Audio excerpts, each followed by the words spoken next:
Good, happy Thursday morning. I'm Riley King, and welcome to the Riley King Newscast. Let's get started. First up, Franklin to vote on adding Keno to fund full-day kindergarten. Let's take a listen to this video from WMUR News 9, Gene Mackin.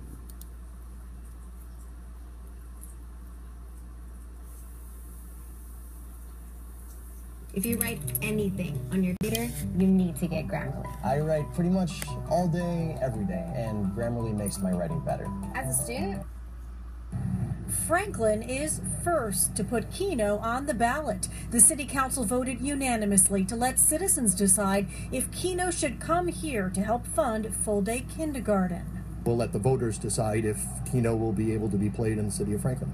The interim mayor points out that Franklin already offers full-day kindergarten using taxes and state education funding, but would receive reimbursement through the Keno for Kindergarten program. If Keno is approved here, establishments which serve alcohol, including the VFW and Elks Lodge, could install Keno machines. The individual owners of the establishments, which there are 8 in Franklin, can choose if they want to participate in Keno or not. The state will provide $1,100 for each kindergartner in 2019. Keno is expected to fill the gap of the full cost per student, $1,800. Even if a community rejects Keno, it will still be eligible for a portion of the Keno money collected statewide. In Franklin, it's a decision voters will make soon. I think if it's for funding of the kindergarten classes, they'll be fine. I think it'd be a good idea. If it's going to help the kids, they should do it. You'd vote for it? I'd vote for it. I think it's kind of weird to connect gambling to something related to children, but it could be an innovative solution to the problem, as long as we're not using that as an endorsement for children to grow up to gamble. Voters here are already debating it. They vote on Keno October 3rd. In Franklin, Gene Mackin, WMUR News 9. Okay, and there you go on that report.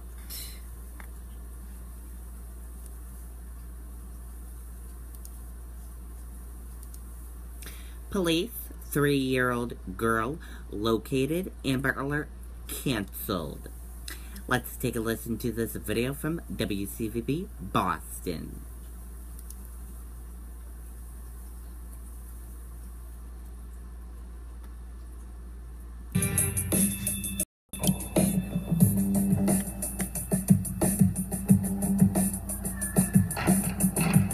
Take a good look at these pictures right here. Mass State Police have just issued an Amber Alert in the search for that little girl, and that right there is her mother. Worcester Police tonight are looking for 3-year-old Ella Abbott. She's of Worcester. She is on the left of your screen. Her mother, Leanne Abbott Rickett, is on the right.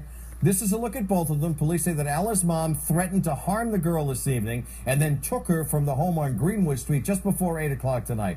If you see them, if you do and see them at all, call 911 right now. Let's talk about the car right here. They are believed to be traveling in a blue 2007 Hyundai Sonata, Massachusetts plates, 4PG367. Rickett has ties to the Charlton area. Police say that she may be heading in that direction on the Mass Pike. Okay, and there you go on that video. Once again, the Amber Alert has been canceled and the 3-year-old girl has been located.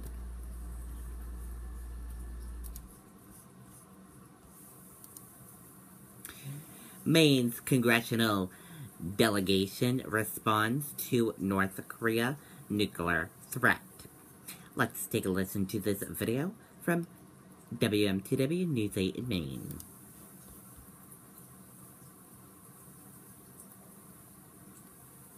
Kimball, Patriot Subaru, Saco.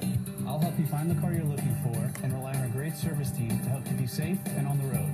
Whether you bought it here or somewhere else, great techs like Scott and Josh are here to help. Patriot Subaru, Route 1, Saco. Do you think we are potentially heading toward an armed conflict with North Korea? I don't think so. but it is a very dangerous situation. Senator King tells us he's concerned about the rhetoric coming from both Pyongyang and President Trump. Take a deep breath, slow down, and quit threatening people. I just don't think that helps. All 4 members of Maine's congressional delegation say the best way to deal with the threat North Korea poses is through diplomacy and sanctions. Republican Congressman Bruce Poliquin writes in part, "I'm hopeful diplomatic discussions can continue, but history demands we stand prepared." Part of a statement from Democratic Congresswoman Shelley Pingree reads, "President Trump's threats of fire and fury toward North Korea endanger Americans at home and abroad.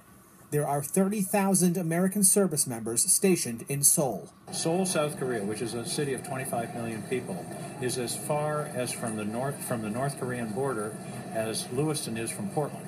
King says there are problems with making policy on Twitter. This morning, President Trump tweeted that his first order as president was to renovate and modernize our nuclear arsenal. That's news to me as a member of the Armed Services Committee. Maine's junior senator tells us the American military has been revamping its nuclear capabilities for years.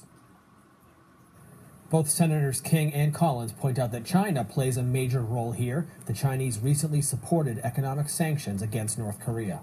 I'm Paul Merrill, WMTW News 8.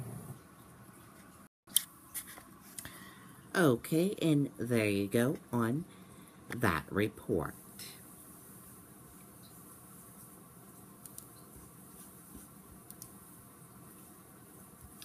Tallahassee's electric semi is reportedly autonomous and can move in platoons.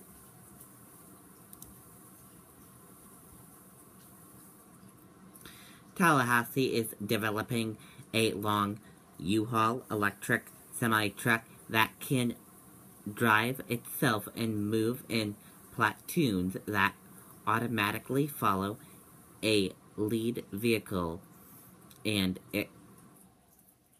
is getting closer to testing a prototype, according to an email discussion of a portional road test between the car company and the Nevada Department of Motor Vehicles, seen by Reuters.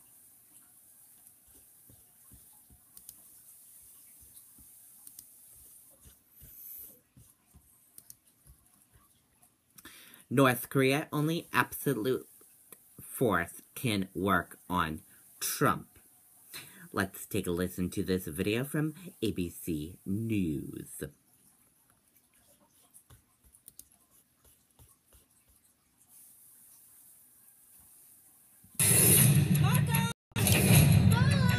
You took the wrong gear.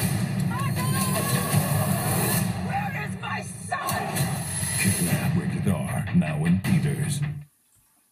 Good evening, and it's great to have you with us here on a Wednesday night, and we do begin with breaking news. That headline, North Korea just a short time ago issuing its newest threat.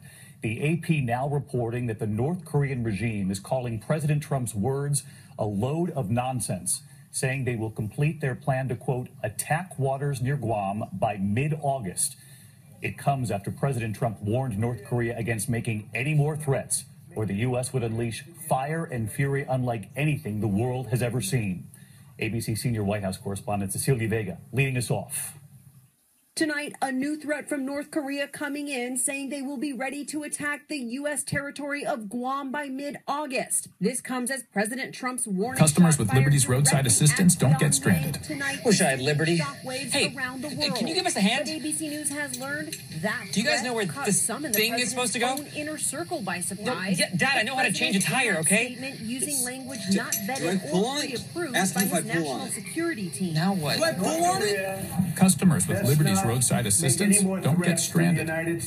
You can leave worry behind when Liberty stands with you. Liberty stands with you. Liberty Mutual Insurance. Like the world has never seen.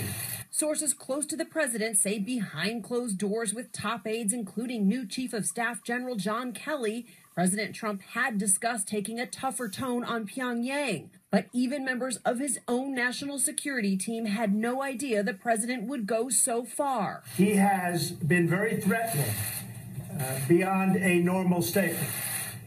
And as I said, they will be met with fire, fury, and frankly, power, the likes of which this world has never seen before.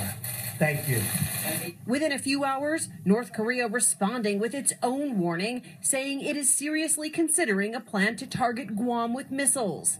The U.S. territory, home to crucial military bases and 160,000 Americans, is just 2,000 miles away. Then today, Rex Tillerson sending a message of his own, landing in Guam, offering very different words. I think Americans should sleep well at night. The Secretary of State striking a much softer tone. What the president's doing is sending a strong message to North Korea in language that Kim Jong-un would understand, because he doesn't seem to understand diplomatic language. Then the president himself weighed in, tweeting, "Our nuclear arsenal is now far stronger and more powerful than ever before. Hopefully we will never have to use this power." But his initial words have sparked international reaction. From New Zealand, I think the comments are not helpful in an environment that's very tense. To Germany's Foreign Office, saying saber rattling won't help. Even some in the president's own party, calling his words dangerous. All it's going to do is bring us closer to some kind of serious confrontation. I think this is very, very, very serious. The great leaders that I've seen, they don't threaten unless they are ready to act. Yeah. And I'm not sure that President Trump is ready to act. And Cecilia Vega is with us live tonight from Bedminster, New Jersey, where the president is vacationing at his golf course. And Cecilia, you have more on that statement from the North Koreans at this hour. And any response from the White House tonight?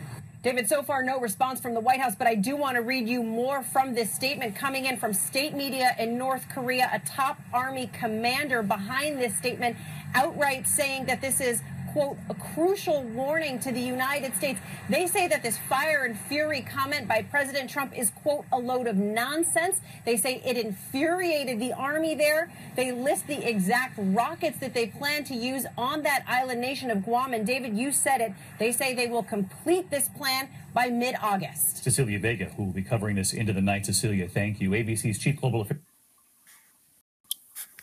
Okay, and there you go on that report. And that did it for the Riley King Newscast right here on the Riley King Network. I hope you all have a great rest of your Thursday. See you back here later on today. Goodbye, everyone.